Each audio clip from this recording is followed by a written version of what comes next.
Jai Ho. Subscribe the channel and press the bell icon. Would never miss updates from Charamangal.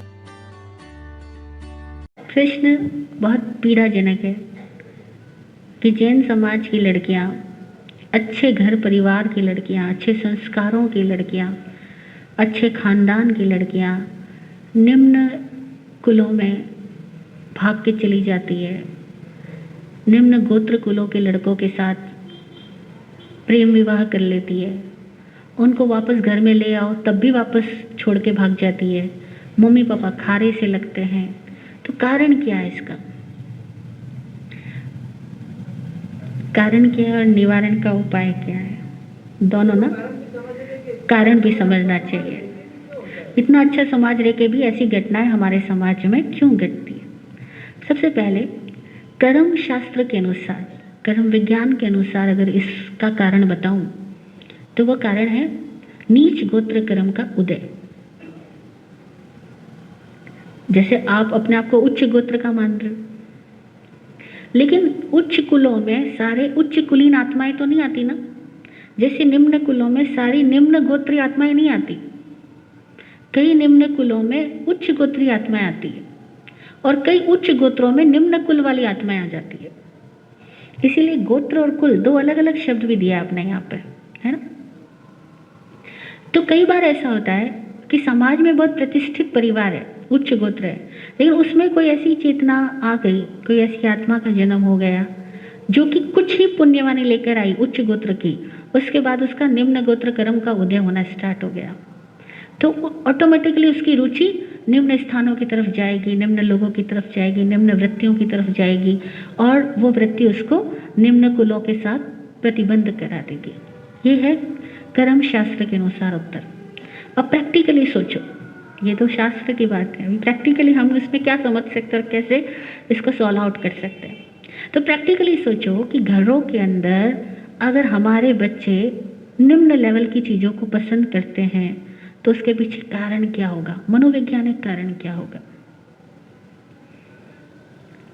कुछ बातें पहले ही कहती हूँ unbiased होकर सुनना, वरना बड़ी दिक्कत होती है, क्योंकि लोग अपने अपने आदर्शों के साथ इतने बंधे हुए हैं कि अपने आदर्श के सिवा दूसरी बात सुनना ही पसंद नहीं करते। हमारे जैन समाज में एक बहुत बड़ी कमी यह है कि हम अपने बच्चों को धर्म जबरदस्ती थोपते हैं, नियम भी जबरदस्ती थोपते हैं। और जिन घरों में जितनी ज़्यादा चेहरे में, व्यक्तित्व में डुअलिटी होती है, वे बच्चे उतने ही रिबेलियस बनते हैं। उनके बच्चे यू नो द डुअलिटी कैसे कि समाज में तो चेहरा बड़ा उच्च गोत्र वाला, दानी, वो तपस्वी, धार्मिक, हाँ, और वही इंसान अपने ही घर में कहीं सेक्सुअल अब्यूजमेंट है, कहीं गाली गलौज का व्यवहार है, कहीं पति पत्नी आपस में नाराज है, झगड़े करते हैं, कहीं पति भी शराब आदि क्रियाओं में मस्त है, फिर कहीं कहीं सास बहू के घरों में रोज के झगड़े हैं, कहीं कहीं भाई भाई इतना कोर्ट केस, बाप बेटे में आपस में नाराजगी। ये जो अंदर के सीन अलग होते हैं और बाहर के दिखलाई देने वाले सीन अलग होते हैं, और बच्चे वो दोनों को देख रहे होते हैं। बच्चे मम्मी पापा की, परिवार की आउटर पर्सनैलिटी और इनर नेचर या इनर पर्सनैलिटी दोनों को देख रहे हैं, तो बच्चे कंफ्यूज हो जाते हैं। तो बच्चों को समझ में आता है कि जो मेकअप किया हुआ चेहरा है वो बिल्कुल डिफरेंट है और जो असली चेहरा है वो बिल्कुल डिफरेंट है। तो उनको ये समझ आता है कि इतना मेकअप की फिर ज़रूरत क्या है, तुम्हारा सारा ये धर्म वरम सब झूठा है, हमें भरोसा ही नहीं। क्योंकि अगर आपका धर्म सच्चा होता तो आप अपने घर में ऐसे क्यों दिखाई देते। और आज भी है, हमारे घरों में स्त्रियों को अपमानित कर दिया जाता है, पीड़ित कर दिया जाता है। उनकी इच्छाओं को, कई घर ऐसे हैं, सब नहीं, कई घर ऐसे हैं जहां उनकी इच्छाओं का सम्मान नहीं होता, उनके स्वाभिमान तक को ठेस पहुंचा दी जाती है। और तब क्या होता है कि वो जो घर में बेटी देख रही है कि मेरी माँ की इज्जत कहाँ है, तो उसको ऐसा लगता है कि जैनी कुल के लोग ऐसे दिखते हैं लेकिन अंदर में होते नहीं हैं। और ये बहुत गहरी पीड़ा माँ के मन में अपने परिवार के प्रति जो विद्रोह रहता है, माँ बोलती तो नहीं है क्योंकि वो एक अलग संस्कारों में पली बड़ी है, लेकिन वो विद्रोह उसकी संतान में चला जाता है और जाता है। अगर माँ संतान पैदा करते समय वाकई उस पीरियड्स में या पहले या बाद में अपने भीतर संतुष्ट स्वाभिमान को, सम्मान को उपलब्ध नहीं हुई है, तो उसके मन का वो जो जीन से ना कि मेरे साथ गलत हुआ, वो गलत हुआ, ये बहुत गहरी सोच देखो होती तो सही, क्योंकि अब वो मायके जा नहीं सकती, ससुराल में उसको रहना है और उसको वहाँ समझने वाला कोई नहीं है। उसका पति भी ज़रूरत पे ही समझता है, ज़रूरत की ही समझता है, बाकी की चीज़ें समझने को तैयार भी नहीं होता।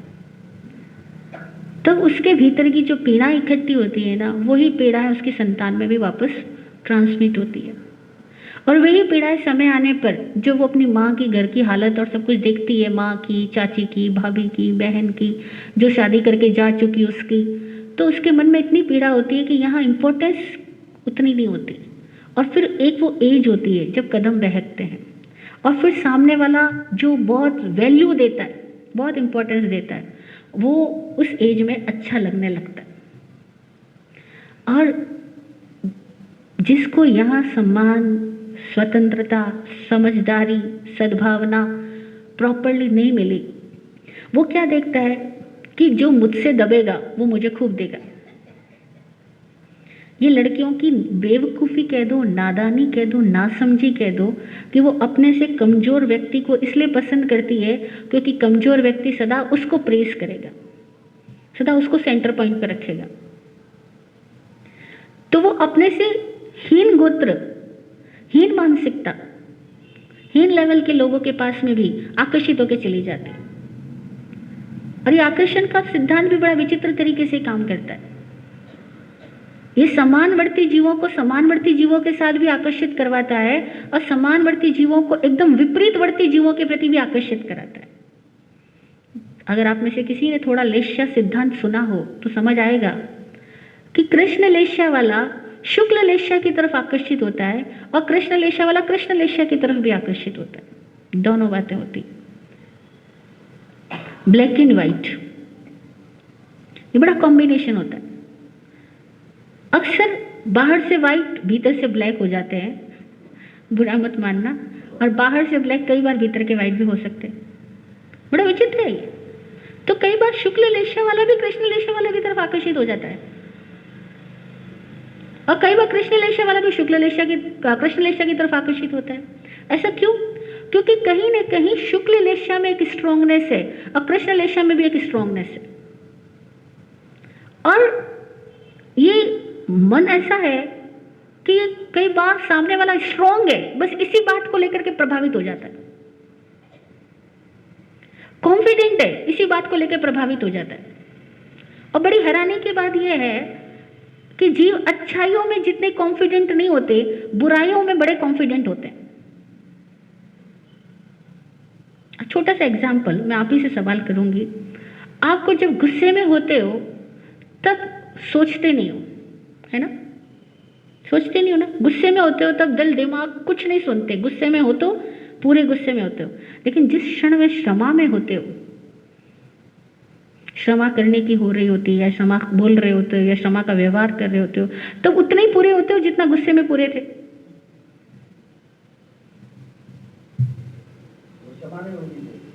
नहीं होते हो या नहीं होते हो? मेरा क्वेश्चन है आपसे। क्षमा में उतने पूरे नहीं होते जितने गुस्से में पूरे होते हो, है या नहीं?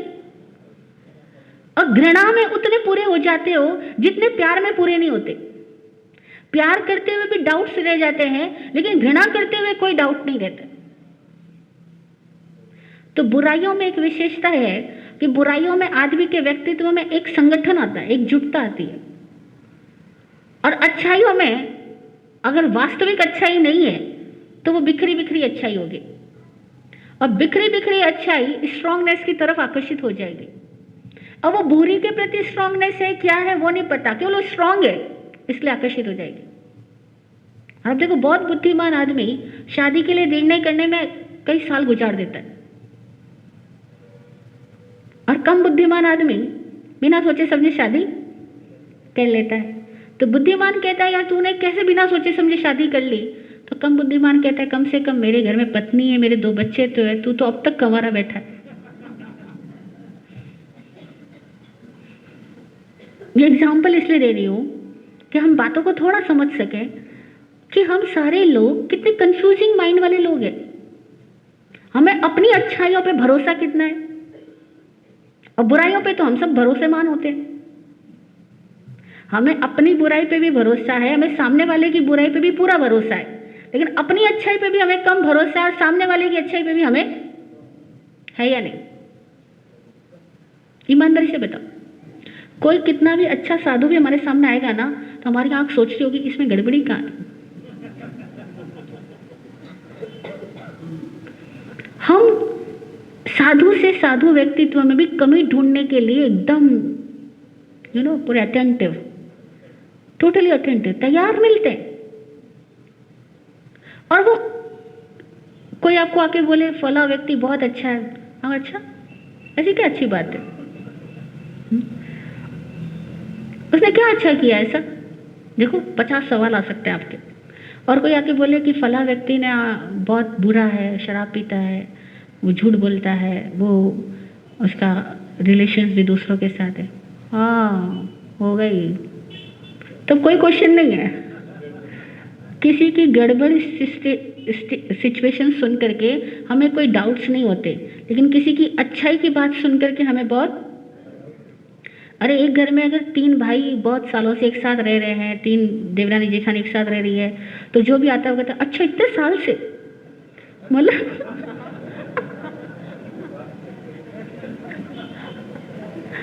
उसको हमेशा डाउट ही रहता है कि तुम इतने सालों से 25 सालों से एक साथ कैसे रह रहे हो। मतलब अगर वो नहीं रहते साथ तो डाउट करते तो समझ में भी आता, पर वो साथ रह रहे हैं तो हमें डाउट हो रहा है या नहीं? तो हमें समझ आ रहा है कि हम जैन समाज गलती कहाँ कर रहे हैं। सोचो भूल हमारे में कहाँ है।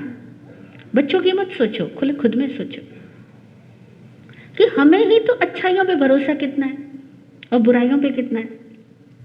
बुरे क्षणों में हम बहुत एकजुट होते हैं, लेकिन सद्गुणों की टाइम बिखरे बिखरे होते हैं। क्षमा करना है बिखरे बिखरे, सेवा करना है तो भी दिमाग चालू रहेगा, दान करना है तो भी खोपड़ी चलती रहेगी। क्या फायदा, क्या नुकसान, किसने कितना किया, मैं कितना करूं, आज इतना करूंगा तो कल कितना कर सकूंगा। मतलब दान जो दिल का विषय है उसमें भी दिमाग लगाएंगे, सेवा जो भावना का विषय है उसमें भी तेरी मेरी लगाएंगे। नहीं, अभी देखो अपना कोई है तो हमारी बहुत अलग तरह का ट्रीटमेंट होएगा, जो अपना कम अपना है उसका ट्रीटमेंट थोड़ा अलग तरीके का होगा। तो यह हमारी सेवा में डाउट्स, कंपैरिजन, बिजनेस माइंड, दान में बिजनेस माइंड, कोई भी तरह का त्याग, वहां भी कुछ ना कुछ लाभ लालच का भाव। तो हम लोग अपने आप में ही कितने झूठे हैं।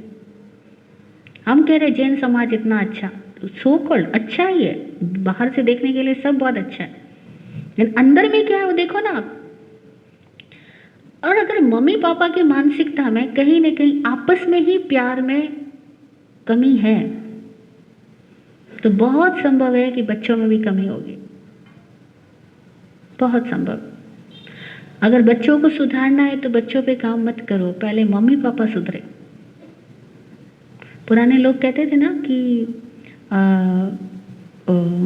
रूख जड़ा, मतलब जैसा वृक्ष होगा वैसे ही वापस फल आएगा, ऐसा बोलते थे ना कि तो जैसे वृक्ष होंगे वैसे ही फल आएंगे। तो अभी वृक्ष कौन है? Mummy papa.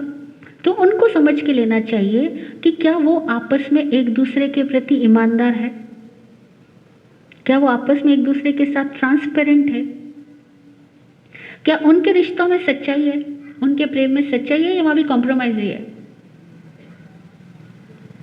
अगर तुम्हारे रिश्तों में कॉम्प्रोमाइज है, तुम 20 साल से साथ रह रहे हो और एक दूसरे के खाली साथ के लिए साथ हो, बाकी कॉम्प्रोमाइज ही कर रहे हो, तो तुम्हारे बच्चों को वो चीजें समझ में आ रही है।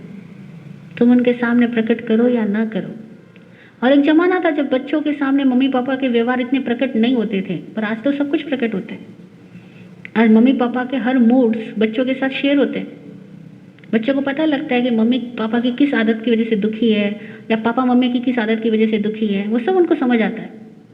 और तब ऐसी टाइम में उनको कोई दूसरा व्यक्ति ऐसा मिले जो कि एकदम उस टाइप के डायलॉग्स वर्ड्स बोलता हो, जिसकी कमी उसने अपने घर में देखी, उस कमी को पूरी करने वाला बाहर कोई मिलेगा, तो वो बाहर आकर्षित होके जाएंगे ना। बाहर क्यों गए? क्योंकि घर में कमी है। और हम फिर कहते हैं हमारे घर में क्या कमी थी जो वो बाहर गई। अरे भैया कमी है, पर आपको कौन कहे? क्योंकि आपके मम्मी पापा आपको कह नहीं सकते, वो कहेंगे तो बेचारे बूढ़े, उनका आप घर से बाहर निकाल दोगे। और क्या पता वो भी उतनी समझ रखते हो या नहीं रखते हो, दोनों बातें हैं। और फिर साधु महाराज साहब वो भी ऐसे टॉपिक्स छेड़ते नहीं, क्योंकि ऐसे टॉपिक्स छेड़े तो उनको भी समाज से कभी कभी बड़े कुछ सुनने को मिल जाते हैं। पर आप सोचो, आपको कौन कहेगा, आपको कौन समझाएगा? और सबसे ज्यादा समझने की जरूरत इन 35 साल से लेकर के 55 साल तक के मम्मी पापा को है, क्योंकि उनको अपने बच्चों को डील करना नहीं आ रहा। पुराने जमाने की तरह के बच्चे आज नहीं है। आपकी जैसे ट्रीटमेंट हुआ वैसे नए बच्चों का नहीं ट्रीटमेंट हो सकता है।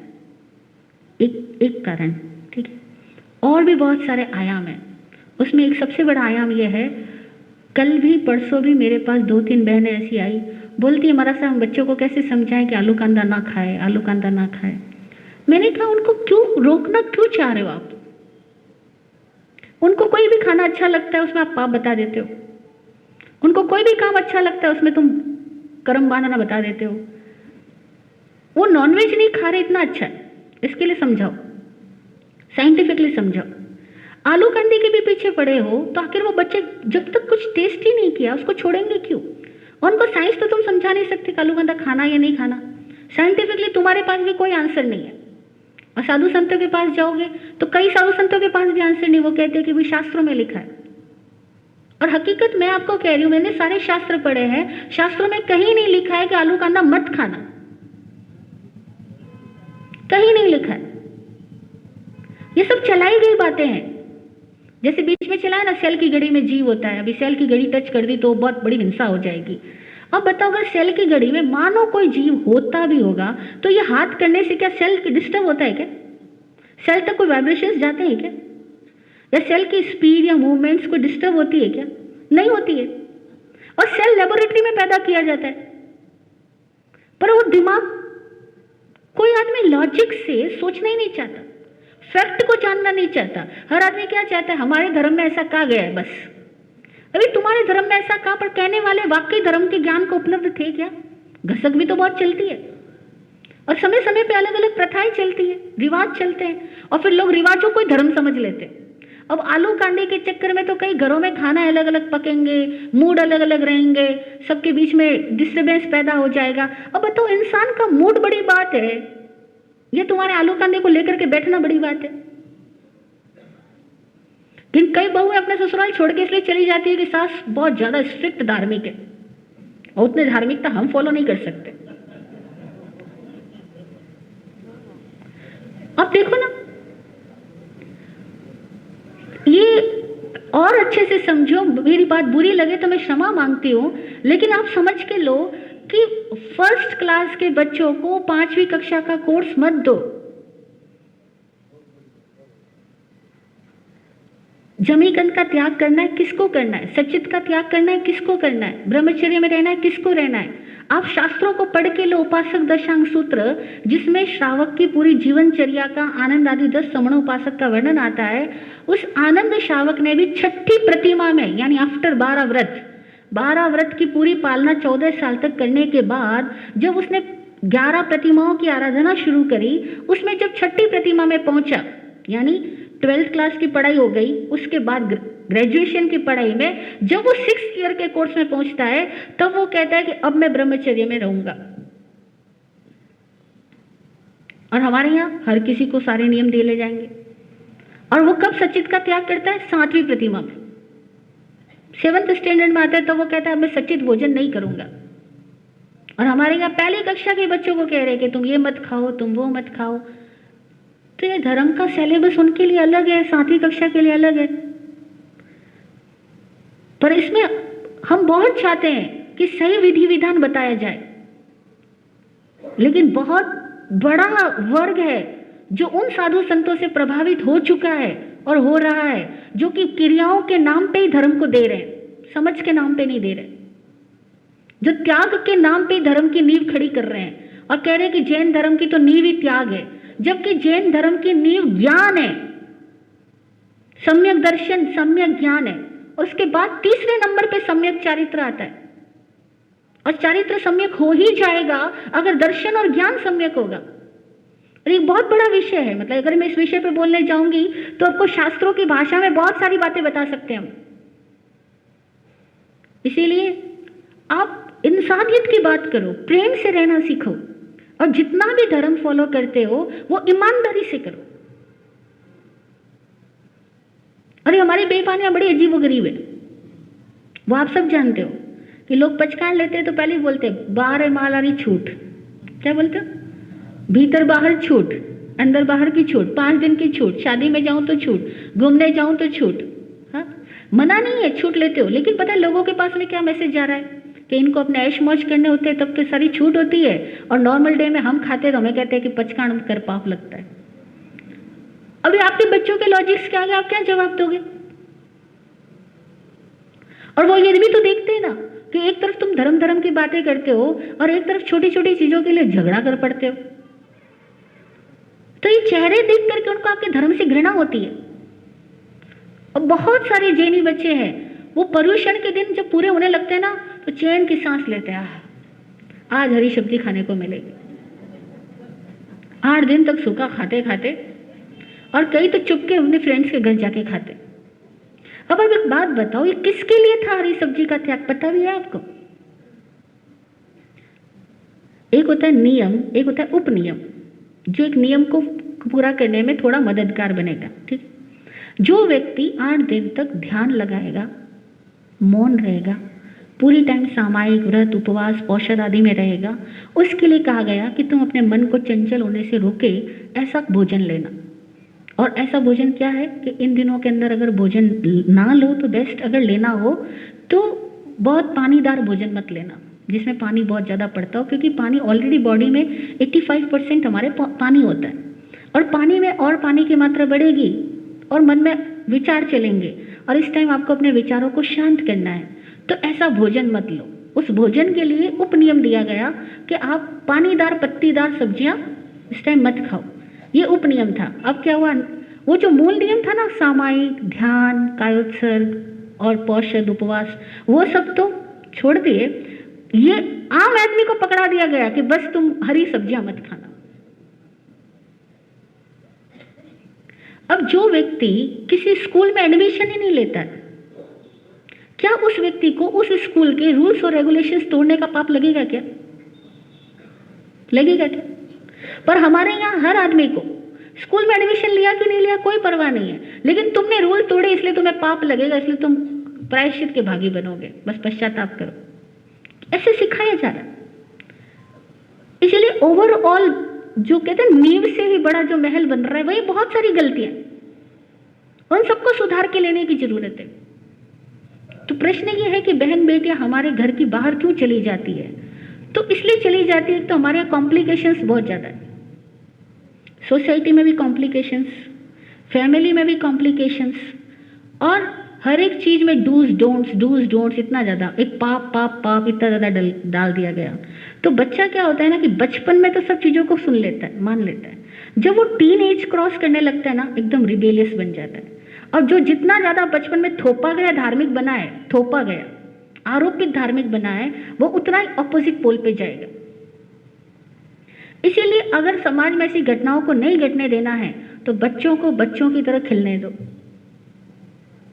बच्चों को जबरदस्ती धार्मिक मत बनाओ, जबरदस्ती नियमों में मत बांधो, उनको प्रेममय धर्म सिखाओ, उनको हंसता खेलता धर्म सिखाओ, उनको एक दूसरे के साथ मिलने वाला, आनंद के साथ रहने वाला धर्म सिखाओ। और वो धर्म वो फैमिली में खुद सीखते हैं और बच्चों को सिखाने से नहीं सीखते। जो कहा जाता है उससे तो वो उल्टा करते हैं, और जो वो देखते हैं उसको वो फॉलो करते हैं। अब देखने को उनको क्या मिलता है? आप ईमानदारी से देखो, आप भी छोटे थे, आपने अपने पिताजी दादाजी को किस तरीके से देखा, और तब आपके मन में क्या प्रेरणा जागी।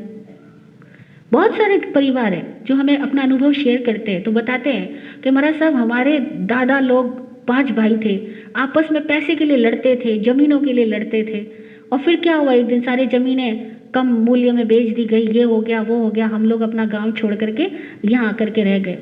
तो हमें समझ में आया कि ये लोग साथ रहते थे और पूरी जिंदगी एक दूसरे से ईर्ष्या ही करते थे, एक दूसरे को बददुआएं देते थे, इससे अच्छा हम लोग अलग अलग हो गए। उनकी स्टोरी सुनो आप, वो अलग क्यों हुए, उनको अलग होने में अच्छा लगा कि कम से कम एक दूसरे को देखना ही नहीं तो दिन भर की माथापच्ची तो खत्म हुई। साथ रह के भी एक दूसरे को लगातार बुरी दृष्टि से देख रहे थे। अब ऐसी स्टोरी सुन के समझ में आता है कि आपने अपने बाप दादा से क्या सीखा और फिर आपसे आपके बच्चे क्या सीख रहे हैं। वो देखो कि वो देख रहे हैं कि पापा मम्मी रिश्तों से ज्यादा पैसों को महत्व देते हैं। अब उनको एक बार लगे ना रिश्तों से ज्यादा पैसे को महत्व है, तो उनको भी लगेगा कि फिर रिश्तों में सच्चाई कहाँ है, फिर तो जहां मेरा दिल लगेगा मैं उसको महत्व दूंगा।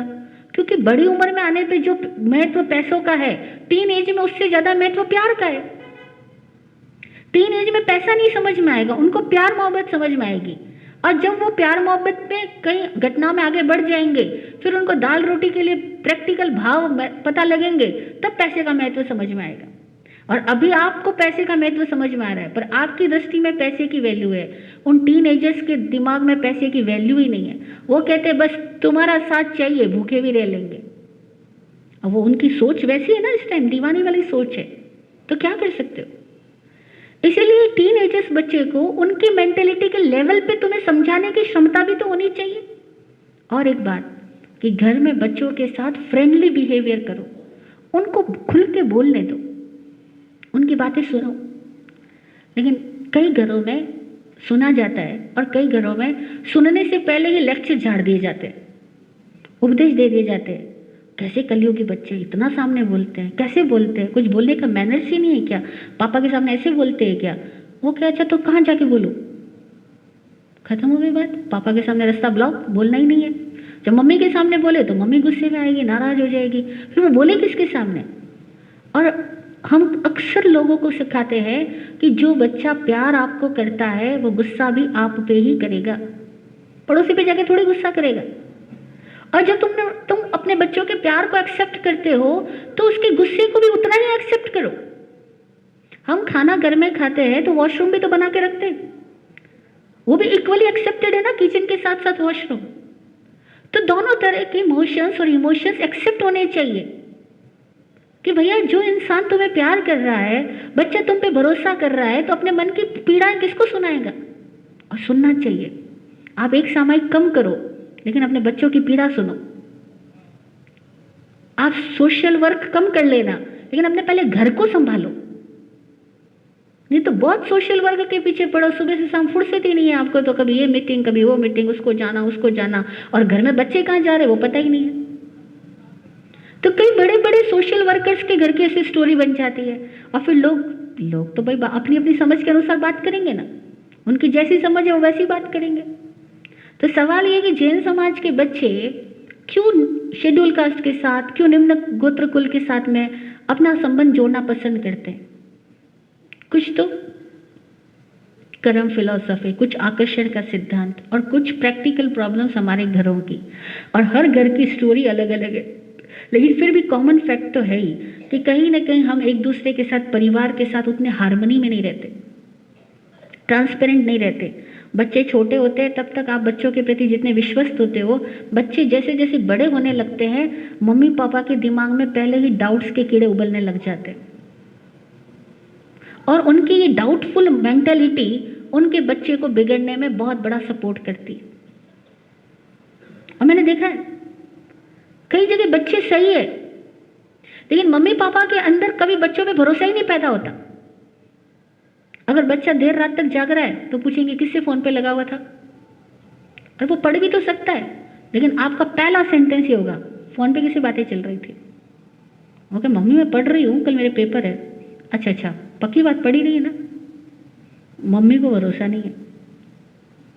ऐसे देखो उसको कहीं आप पढ़ने बाहर भेजते हो तब भी आप चारों ओर कोई ना कोई खोजते रहते हो, अरे पता लगे बेटी कहाँ जाती है, क्या करती है। आप डाउटफुल क्यों? आपके मन में भरोसा क्यों नहीं है? पता है क्यों? क्योंकि अपने आप पे भी भरोसा नहीं है ना, इसीलिए अपने बच्चों पे भी भरोसा नहीं है। खुद पे भरोसा होगा तो बच्चों पे भी भरोसा होगा। बहुत सारे कारण है, मनोवैज्ञानिक कारण भी है, पारिवारिक कारण भी है, और फिर हमारे समाज के अंदर जो दिखावा, जो औपचारिकताएं, जो ये पाखंड है, उन सब से बच्चे बहुत दुखी भी हो चुके हैं। अभी लोग रोज देख रहे हैं कि ये पापा मम्मी किन चीज़ों पे पैसा वेस्ट करते हैं, किन चीज़ों पे ध्यान लगाते हैं। और आज वो जमाना आ गया है कि किसी को भी रेस्पेक्ट केवल इसलिए नहीं मिलने वाला कि तुम बड़े हो, उसको रेस्पेक्ट बड़े होने के नाम पे नहीं मिलने वाला। रेस्पेक्ट कमाना पड़ेगा, उसके लिए तुम्हें उनसे ज़्यादा ज्ञानी, गुणवान, सरल, समझदार बनना होगा। आप सोचो, आप अभी और आपके बड़े, वो किसी भी साधु को इसलिए रेस्पेक्ट देते थे क्योंकि उनके वाइट ड्रेस पहनी हुई है। काफी था ना कि भाई वो इस ड्रेस कोड में है, गरबा छोड़ा है, मुंहपत्ती बांधी है, ओगा लिया हाथ में, तो उनको प्रणाम करना है, उनको वंदना करना है, ये भगवान है बस। लेकिन आपके बच्चे ऐसा मानते हैं क्या? नहीं मानते। आपके बच्चे किसी साधु साध्वी को मात्र इसलिए प्रणाम नहीं करेंगे कि उन्होंने ड्रेस कोड पहनी है, कि गरबा छोड़ा है। एक ही बात है, छोड़ा, उसके बाद में क्या क्या क्वालिटीज है, क्या वो समाज में कर रहे हैं, क्या वो समाज को जोड़ पा रहे हैं, क्या वो घर परिवार के अंदर में प्रेम के संस्कार दे पा रहे हैं। और कितने तो साधु संतों से बच्चे इसलिए परेशान हो जाते हैं क्योंकि वो प्रवचनों में ऐसी सी बातें कर देते हैं कि बहु स्थानकवासी की लाना, मंदिर मार्गी की मत लाना, उसकी लाए तो अपने गुरु महाराज से पहले गुरु आमना दिलवा देना, अथवा ये पचकांड करवा देना, या आए गए बच्चों को पचकांड करवा देते हैं। और वो बेचारे आपसे आशीर्वाद लेने आए और आपने जबरदस्ती उसको पचकांड दे दिया। वो बच्चे भागेंगे नहीं तो क्या करेंगे? आप दिल की दुआ दो, बेटा तो खुश रहे, ते काफी था। एक साधु आशीर्वाद दे, वो ठीक था। पूछे जाने पर ज्ञान दे, वो ठीक है। बिना पूछे ज्ञान देवे और बिना पूछे पचकांड दे देवे तो साधु भी तो गलत कार्य कर रहा है, जिससे बच्चे दूर भागेंगे। मैं सबसे क्षमा मांगती हूँ, सब साधु समाज से भी क्षमा मांगती हूँ, पर मैं केवल तथ्य को कह रही हूँ, मेरा व्यक्तिगत किसी से कोई प्रयोजन नहीं है। और इन बातों को अब हमें बदलने का समय आ गया है। अगर हम नहीं बदलेंगे तो हमारी आने वाली पीढ़ी ना तो किसी सामाजिक, जहां आप लोग जाते हो ना धार्मिक स्थलों पे, वहां तो वो नहीं जाएगी, वो और कहीं जाएगी। ऐसा नहीं वो नहीं जाएगी, वो धर्म को ढूंढते हुए पहुंचेगी, लेकिन जहां आप जाते हो वहां वो नहीं जाएगी। क्यों नहीं जाएगी? क्योंकि आपको देखते ही समझ गया कि आप जहां जाते हो वहां आप में भी कुछ ट्रांसफॉर्मेशन नहीं हुआ, तो बाकी में क्या होगा, हमारे में क्या हो जाएगा। जहां इतने वर्षों से आप जा रहे हो और सेम वही दुखड़े में पड़े हो, सेम वही अविश्वास की जिंदगी जी रहे हो, आस्था जैसा कुछ नहीं है, तो नेक्स्ट जनरेशन तुम्हारे वाले स्थानों पे तो नहीं जाने वाली, कहीं और जाएगी। और भी बहुत सारे फाउंडेशन है, बहुत क्लब्स है, बहुत अलग अलग तरह के नामों के प्लेटफॉर्म्स है, जहाँ धर्म की बातें, स्पिरिचुअल ट्रेनिंग आदि दी जाती है, वो वहाँ पहुँच जाएगी। और फिर कम से कम वहाँ मॉडर्न टेक्नोलॉजी तो है। हमारे यहाँ तो कोई मॉडर्न टेक्नोलॉजी के लिए तैयार नहीं होता। छोटी सी बात हो जाएगी तो लोग खड़े हो जाएंगे, महाराज साहब वायु का एक हिंसा लग रही है। अब देखो, आप घरों में दिन भर अपने लिए एसी, कूलर, पंखा सब कुछ करके बैठे हो, और अगर किसी सभा में इकट्ठे हो रहे हो और वहां पर किसी को गर्मी लगेगी, इसके लिए तुमने अगर पंखे का इंतजाम कर दिया तो कितने लोग तो वहां आने वाले ही नहीं, क्योंकि महाराज साहब माइक में बोल रहे हैं, हमें दोष लगेगा। महाराज साहब माइक में बोल रहे हैं, हमें दोष लगेगा। कहां से क्या कनेक्शन हुआ इस बात का? लेकिन दिमाग में कीड़े डाल दिए गए। सॉरी बोलते हुए कह रही हूँ सारी बातें कि ऐसे चलाई जा रही है। इस वजह से आपके बच्चे जाते हैं, यही सेम बातें जो जैन सूत्रों में है ना, वे दूसरे लोग नई टेक्नोलॉजी से कहेंगे, नई टेक्निक से कहेंगे, नए मॉडर्न सारे इक्विपमेंट्स के साथ कहेंगे। बच्चे वहां 10-10 दिन कोर्स करने चले जाएंगे, और आपके स्थानक में वो 8 दिन भी जबरदस्ती घसीटने पर आते हैं। और फिर वो जो 8 दिन आते हैं तो कहते हैं, महाराज साहब क्या बोल रहे थे, बोर मारा था, कुछ समझ में ही नहीं आया, बड़े बड़े शास्त्र की बातें कर रहे थे। अब आप कहो ना कहो, महाराज साहब को जाकर के पर महाराज साहब को भी तो दिख रहा है ना, समझ में तो आ रहा होगा। हमें चेंज होना चाहिए, हमें पूरा इंफ्रास्ट्रक्चर चेंज करना चाहिए, धार्मिक संस्थाओं का भी, साधु संस्थाओं का भी और पारिवारिक संस्थाओं का भी। और इसके लिए आप जैसे बहुत सम्मान्य गणमान्य लोगों ने बैठ करके एक अच्छी तरीके से आयोजना करनी चाहिए और उस आयोजना पे जाकर के सारे साधु संतों से बैठ के बात करनी चाहिए कि इन अमुक अमुक विषयों पर हमें प्रकाश डाला जाए और अमुक अमुक विषयों की वजह से क्या क्या दुष्परिणाम पैदा हो रहे हैं, हमारे घर परिवार, हमारी आने वाली पीढ़ी आज स्थानक में नहीं आ रही है तो उनकी नेक्स्ट जनरेशन तो बिल्कुल भी नहीं आने वाली। फिर स्थानक करोड़ों के बना करके क्या किए, करोड़ों के मंदिर खड़े करके हुए क्या? मंदिर तो खड़े कर दोगे, पूजा करने के लिए आपको फिर एक वेतन पे पुजारी रखना पड़ेगा क्योंकि लोग तो आएंगे नहीं और इतने सारे रूल्स हो सकता है लोग फॉलो ना करेंगे। और अगर उनको रूल्स फॉलो करवाने तो उनकी साइंटिफिकली, लॉजिकली, प्रैक्टिकली अप्रोच सिखाओ। अगर उनको प्रैक्टिकल अप्रोच मिलेगी तो सुनेंगे, सीखेंगे, नहीं तो नहीं सुनेंगे। तो ये रीजन है कि आपके बच्चे क्यों दूसरे के यहां भागते। फिर सबसे बड़ा गलत कारण क्या और समझना कि आज भी जैन समाज जितना पैसा स्थानक और मंदिरों के लिए खर्चा करता है उतना अपने ही जैन समाज की अच्छी स्कूल्स, कॉलेजेस के लिए, हॉस्टल्स के लिए, बिजनेस हेल्पलाइन के लिए खर्च करता है क्या? नहीं करता।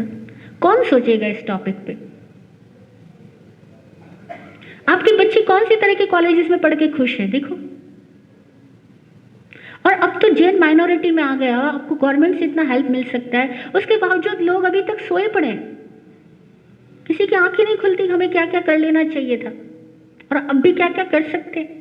फिर बच्चे जिन लोगों के साथ पढ़ेंगे, उठेंगे, बैठेंगे, जिनके साथ ट्यूशंस पे जाएंगे, जिनके साथ घंटों घंटों बिताएंगे, अट्रैक्शन तो बनेगा ना। फिर कैसे रोक सकते हो आप उनको? या तो आपको चाहिए था कि जैसे आपको लगता है कि हर गांव के अंदर एक मंदिर होना जरूरी है, हर गांव के अंदर एक स्थानक और हर कॉलोनी में एक स्थानक होना जरूरी है। अरे हैरानी नहीं होती, हर 2-4 किलोमीटर पर हमें स्थानक की इंपॉर्टेंस समझ में आती है। तो क्या पूरे एक शहर के अंदर में इंटरनेशनल लेवल की क्या स्कूल्स और कॉलेजेस की स्थापना नहीं समझ में आती? सोचो ना, आप ही जैसे गणमान्य लोग सोचेंगे ना इस टॉपिक्स पे। साधु संतों के लिए प्रॉपर एकेडमिक स्कूल्स होनी चाहिए और साधु संतों के लिए भी होना चाहिए कि वो पहले 15-18 साल तक प्रॉपर खुद टीचिंग्स और ट्रेनिंग्स लेवे और उसके बाद जितना उन्होंने ज्ञान प्राप्त किया है उसको वो खुद कॉलेजेस के थ्रू अथवा संस्थाओं के थ्रू उनको वापस समाज में डिलीवर करे और नेक्स्ट जनरेशन तैयार करे। नहीं तो साधु संत इतने विद्वान बन भी गए तो वो करते क्या है?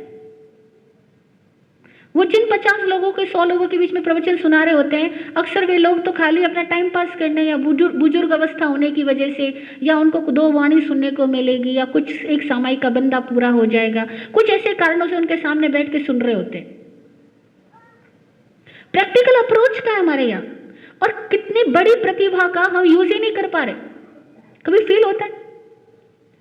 हम कई जगह कहते हैं अपने समाज के बच्चों को हर एक तरीके के कॉम्पिटिशन्स और क्विज के लिए अपने समाज प्लेटफॉर्म अवेलेबल कराए। जब आप प्लेटफॉर्म अवेलेबल नहीं कराते वो कहीं और जाते हैं। अब देखो, डांडिया होगा ना, जैनी बच्चे भी वहां डांडिया पे डांडिया कर रहे होंगे, नहीं कर रहे होंगे, कुछ भी करने जाएंगे, गणेश चतुर्थी आएंगे वहां चले जाएंगे, सब जगह पहुंचेंगे ये बच्चे। क्यों पहुंचेंगे? क्योंकि वहां उनको प्रोग्राम के लिए प्लेटफॉर्म मिलता है, हमारे यहाँ प्लेटफॉर्म का। और अगर कोई मंदिरों में करता है तो लोग करते हैं, अरे धर्म के नाम पे हिंसा हो रही है। अब धर्म का नाम मत दो। हर चीज का एक साइकोलॉजिकल प्लस माइनस पॉइंट्स होता है, उनको समझ के लो। कुछ सोशली करने के लिए जरूरी होता है, पर हम सोशल चीजों को जो करना होगा वहां भी धर्म को बीच में लाएंगे। अरे ये तो धर्म, अरे वो सोशल धर्म है, सोशल ऑर्डर में रहना भी तो धर्म है। Natural order, social order, spiritual order, तीनों डिफरेंट तरह के ऑर्डर्स है, तीनों के प्लेटफॉर्म्स अलग अलग है, तीनों की टीचिंग ट्रेनिंग्स अलग अलग तरह की है और वो सब होनी चाहिए। मतलब ओवरऑल सिस्टम में हमें बहुत कुछ तब्दील करने की जरूरत है। ऐसा नहीं लगता आपको? नहीं लगता क्या? क्या होगा? सोच में डूब गए या वाकई नहीं लगता? लगता है। फिर हम लोग क्यों पीछे रहते? कोई क्या कहेगा, कोई क्या सोच के लेगा, कोई क्या, अरे हिम्मत तो करो। फिर क्यों महावीर का नाम लेते हो? महावीर का मतलब ये महावीर, हाँ? और हम सारे लोग छोटी छोटी बातों में कायर बन जाते हैं। अरे बड़े उद्देश्य को लेकर के अगर छोटे सुखों को सेक्रीफाइस भी करना पड़े तो कर दो ना। आज क्यों सिख पूरी दुनिया में फैले, देखो ना, वो बड़े उद्देश्य के लिए उन्होंने अपनी जान तक दे दी। और सिखों में जो विनय भाव है, जो सेवा भाव है, जो भेदभाव रहित अवस्था है, पूरी दुनिया में सिख भूखा नहीं सोएगा, सिख कभी भिखारी नहीं मिलेगा, सिख कभी इस बात का घमंड नहीं करेगा कि मैं बहुत अमीर हूं इसलिए मैं जूते कैसे पॉलिश करूं। और हमारे यहां हम नमोकार से बात शुरू करते हैं, लेकिन नमोकार किसके घर में आया? किस संघ समाज में नमोकार आया? मैं कई बार सवाल करती हूँ, हजारों बार लाखों बार नमोकार का जाप कर लिया, लेकिन कहीं झुकना पड़े ना, नमो, झुक जाओ। हम झुकने को तैयार नहीं होते। हम अपनी सुविधाओं के लिए झुक सकते हैं, लेकिन सत्य के लिए समर्पित नहीं होते। समाज के विकास के लिए हम एकजुट नहीं होते। तब कई बार हमें लगता है कि वाकई ये जैन समाज की दुर्दशा को कौन ठीक करेगा। इसलिए आपको लगता है कुछ बातें समझ आई हो तो उनको कुछ प्रैक्टिकल रूप दो, कुछ ऐसा समाज बनाओ, घर परिवार बनाओ। हर परिवार की ट्रेनिंग होनी चाहिए, काउंसलिंग भी होनी चाहिए समय समय पर, और सबको समझ आना चाहिए कि हमारे बच्चों के मन में क्या चल रहा है, उनके कॉम्प्लेक्सेस क्या है। और फिर ऐसे भी घर है हमारे यहाँ पर, बुरा मत मानना, कड़वा सत्य कह रही हो, कि अगर बच्ची भाग जाती है, कल को उसको अकल आती है, वो वापस घर में आना चाहती है, तो माँ बाप इसलिए मना कर देते हैं कि हमारे नाम पे काला टीका लगा के गई, अब हम वापस घर में कैसे ले लें? घर में लेंगे तो समाज वाले क्या कहेंगे? अरे तुम्हें समाज वाले क्या कहेंगे इस बात की परवाह है, बच्ची घर में आए इस बात की परवाह नहीं है। ऐसे माँ बाप को भी समझाने वाले एक समाज में लोग होने चाहिए, जैसे माता पिता की मानसिकता को चेंज करे कि अगर सुबह का भूला शाम घर लौट आया तो वो भूला नहीं कहलाता है। ऐसा है ना, अर्जुन माली ने इतनी हिंसाएं करी, लेकिन जिस दिन अकल आई तो मावी ने मना किया क्या कि मैं हिंसक को दीक्षा नहीं दे सकता? बोला क्या? फिर इतनी बार सुन चुके अर्जुन माली का एग्जाम्पल। और हमारे यहाँ कोई एक गलती कर दे, भाई गलती हो गई, कदम बहक गए, पर जिस दिन वो सब वापस सुधरने को आना चाहे तो घर वाले कहते हमारे दरवाजे बंद है, हमारे यहाँ मत आना, जहां मर्जी जा। अब वो क्या करे? कितनी माताएं बहनें इस वजह से पूरी जिंदगी अकेले गुजारती है, अथवा फिर एक नहीं तो दूसरा, दूसरा नहीं तो तीसरा, और उनकी जिंदगी बिल्कुल बर्बाद हो जाती है। तो इज्जत के नाम पर अस्तित्व का अनादर मत करो। इज्जत तो काल्पनिक है, अस्तित्व सच्चा है। नहीं लगता आपको? हाँ, सही लग रहा है? कठोर सत्य बोलने के लिए क्षमा मांगती हूं, लेकिन इस सत्य को स्वीकार करो, इतनी हिम्मत लाओ। इस सो कॉल्ड इज्जत के नाम पर किसी इंसान का अनादर मत करो। इंसान को पहले महत्व दो, एक बात। दूसरी बात, कई लोगों को अभी भी संतान से ज्यादा पैसों से प्यार है या नहीं? ये भी कड़वा सच है। और जब तुम्हें संतान से ज्यादा पैसों से प्यार होता है तो उन्हें वे लोग अच्छे लगते हैं जिनको पैसों से नहीं, इंसान से प्यार होता है। और इसीलिए वे लोग ऐसे इंसानों से कनेक्ट हो जाते हैं जिनके पास पैसा भले ही ना हो, लेकिन उनके पास प्यार की बातें होती है। गलती कहां थी? हमारी सोच में। हमने प्रायोरिटी किसको दे दी? हमने संतान को नहीं, पैसे को प्रायोरिटी दी। और जब भी तुम रिश्ता देखते हो, आज भी भूल है और सदियों से चली आ रही है, समाज के लोगों को ये भूल सुधारनी चाहिए कि जब भी तुम अपनी संतान के लिए रिश्ता देखने जाते हो तो एक दूसरे के पैसे के स्टेटस को इतना महत्व मत दो। महत्व दो लड़का लड़की दोनों को एक दूसरे से बात करके कुछ समझ आया कि नहीं आया। तुम आपस में बैठ के बात करो, तुम्हें समझ आए तो आगे बात करेंगे। पर हमारे यहाँ कहते हैं पहले हम ही फाइनल करके आ जाएंगे, उसके बाद में तुम्हें दिखाएंगे। अब भी कई घरों में ये स्टोरी है, जबकि समय बदल चुका है। पहले जैसी सोच, पहले जैसी दुनिया नहीं रही है, लेकिन पता है लोग क्यों नहीं बदलते? कहते हैं कि अभी हम बदलेंगे तो बाकी के लोग क्या कहेंगे। पर ऐसे ही सोचते रहोगे तो फिर उसका खामियाजा कितना भुगतना पड़ रहा है। और फिर आप ही जब इतने मनी माइंडेड हो तो आपके बच्चे मोहब्बत माइंडेड बने तो बुराई क्या है? आपके लिए मनी की इंपॉर्टेंस, उनके लिए मोहब्बत की इंपॉर्टेंस। फिर तीसरा पॉइंट और लो कि अपने बच्चे को इन चीज़ों की वैल्यू करना सिखाओ, कि इंसान को ओवरऑल देखो। इंसान को केवल उनके डायलॉग्स पे, उनकी कुछ कलाओं और अदाओं से मोहब्बत मत करो। ये देखो कि कोई इंसान के व्यक्तित्व में कितनी पॉजिटिविटी है, कितना एक्सेप्टेंस है, उसके घर परिवार, उसका बैकग्राउंड कैसा है। क्योंकि शादी चंद दिनों का खेल नहीं है, पूरी जिंदगी की बात है। उन चीज़ों की वैल्यू करना सिखाओ कि उनकी दृष्टि हमेशा गुणों को देखे, और हमेशा कहो कि उच्चतर गुणों के साथ हमें आगे बढ़ना है। अपने से निम्नतर लोगों के प्रति हमारे मन में सहृदयता हो, घृणा नहीं हो, लेकिन उसके साथ संबंध नहीं जोड़ना है। घृणा करना सिखाओगे तो वे मोहब्बत करेंगे। ये भी एक साइकोलॉजिकल फैक्ट है। आप जिससे घृणा करना सिखाओगे उससे आपके बच्चे प्यार करे बैठेंगे। इसलिए घृणा करना कभी मत सिखाओ, उनके साथ सहृदयता रखो, लेकिन अपना संबंध हमेशा उच्चतर मूल्यों के साथ जोड़ो, क्योंकि ये जीवन आगे बढ़ने के लिए है, ऊंचाइयों पे जाने के लिए है, अपनी आत्मा का विकास करने के लिए है, आध्यात्मिक उन्नति के लिए है। और उसके लिए हमें सद्गुण चाहिए, ना कि नीचे गिरने के लिए। और उनको शॉर्ट टर्म सुख और लॉन्ग टर्म शांति दोनों का अंतर सिखाओ, कि शॉर्ट टर्म सुख क्या होता है और लॉन्ग टर्म लाइफ क्या होती है, शांति क्या होती है, रिलेशनशिप कैसे लॉन्ग टर्म निभाई जाती है, वो सिखाओ उनको। अगर आप सीखते हो और उनको सिखा सकते हो तो आपके परिवार में, संघ समाज में ऐसी घटनाओं का स्तर तुरंत गिर जाएगा। ऐसी घटनाएं नहीं घटा करेगी। और इसके लिए समय समय पर अपने संघ समाज परिवार में ऐसे लेक्चर्स आयोजित करो जिसमें पूरा परिवार जाके बैठे और पूरे परिवार को एक इंसाइट मिले, राइट विजन मिले। ऐसे लेक्चर्स भी बार बार आयोजित करते रहो समाज के अंदर। जो आपकी ये साधु संस्था की श्रावक संस्था होती है ना, उन हर गांव कॉलोनी के श्रावक संघ को चाहिए कि हर महीने में 2 लेक्चर कुछ ऐसे आयोजित किए जाए जिससे कि परिवार के प्रति, स्वास्थ्य के प्रति अथवा बिजनेस के प्रति लोगों को एक राइट अप्रोच मिले, राइट विजन मिले। क्योंकि सारी चीज़ें एक ही घर का एक ही बंदा जानता हो ऐसा तो नहीं होता। तो ज्ञान जहाँ से मिले वहाँ से लेना चाहिए।